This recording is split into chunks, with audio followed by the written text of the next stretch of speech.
Hello, cogitantes. You know that moment in the morning, you're still half asleep. Your hand moves on autopilot toward your mug. You take that first sip, it's just ice cold. Oh man, the worst. Right? Your body violently rejects it before your brain even finishes the thought. I mean, you recoil before consciously registering the temperature at all, because your nervous system was fully expecting warmth, right?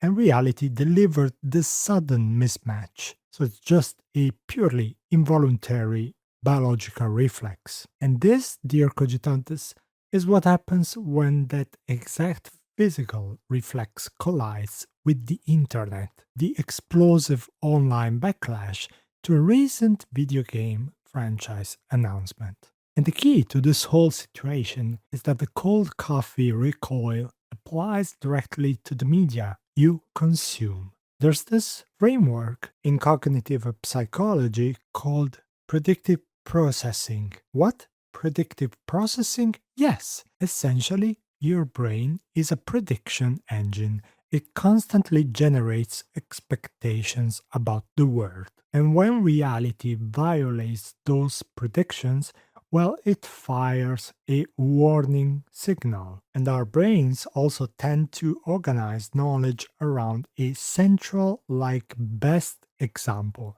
a prototype, right? Rather than a strict dictionary definition. This is Eleanor Roche's prototype theory from the 70s. So if we translate that to entertainment, it's kind of like walking into your favorite neighborhood bar, seeing they ripped out the old wood booths for neon lights, and feeling a flash of anger before you even evaluate if the new decor is actually good. Your brain built a comforting template, and the new environment just shattered it. Psychologists actually have a term for this feeling when it comes to media: parasocial loss. Parasocial loss. When a long running franchise alters, sidelines, or reframes a character you've bonded with, it can produce a sensation that structurally mirrors grief, much like a beloved regular suddenly disappearing from that bar. The explosive online shitstorm to a recent video game franchise announcement.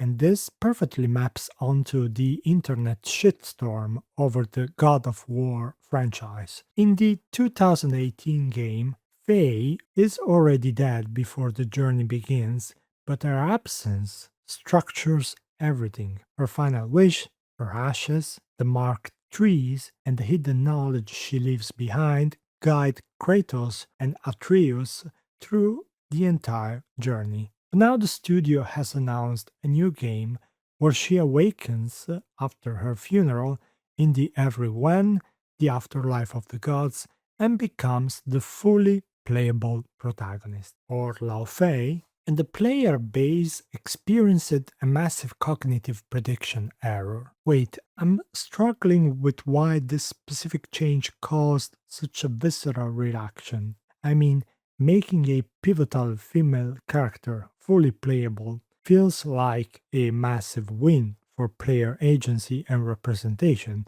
the kind of stuff that Western journalistic clergy and the chanting bards of X love. Why wouldn't fans want to actually embody this legendary warrior? Well, because you run into a possible clash between the story being told and the buttons you're pressing. Game designers call this ludonarrative dissonance. Think about Faye's lore. She's a legendary warrior, a leader of the Jotnar, and the hidden architect whose plans shaped the Norse saga from behind the scenes. So the risk is this: if you turn that kind of mythic, absent intelligence into an avatar that only frantically responds to a player mashing buttons on a controller, dies, or responds, you could damage her mythic distance. The core realization is that visibility costs mystery, or at least visibility can cost mystery if the game does not translate that mastery into mechanics. It's like forcing a chess grandmaster to play speed checkers. It risks ruining the illusion. But wait, if players are just feeling this mechanical friction, why does it instantly turn into a toxic digital storm instead of, a normal critique about game design? Because modern digital media completely demolishes the pause between feeling a negative emotion and performing it publicly. We used to consume media with a certain respectful distance. Byung-Chul Han talks about this in his book In the Swarm. He contrasts looking with cautious distance, or rispettare, versus voyeuristic staring, spectare. Now, the architecture of the internet demands constant voyeurism and immediate reaction. The moment players felt that cold coffee shock of parasocial loss, while the chanting bards of X and the Western journalistic clergy incentivized them to weaponize it. It's a completely hollow kind of anger. You look back at something like the opening of the Iliad.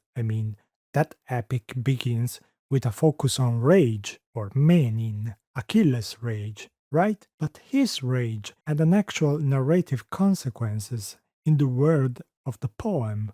It changed the course of a war. What we are seeing instead is often just useless heat. The swarm attacks individual writers or community managers instead of asking the more interesting formal question: how far can a franchise change its protagonist, combat rhythm, tone, and mythology before it stops feeling like itself? It's outrage completely devoid of the power to think clearly about the thing it claims to defend. And while the digital shitstorm feels like a unified community fighting a righteous battle, it's really just isolated people reacting alone in their rooms. Han calls it socius yielding to solus, the swarm feeling like a community, but community has yielded to total solitude, where people mistake positing anything simultaneously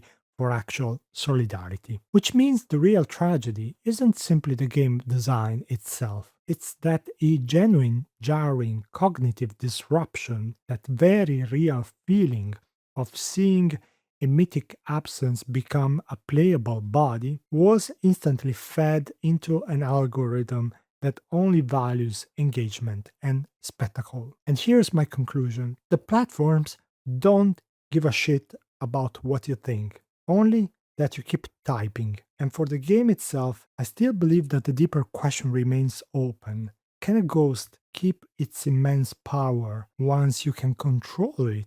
While you think about this, next time you take a sip and the coffee is cold, try to just sit with the shock for a minute before you tell the world about it. Happy thinking!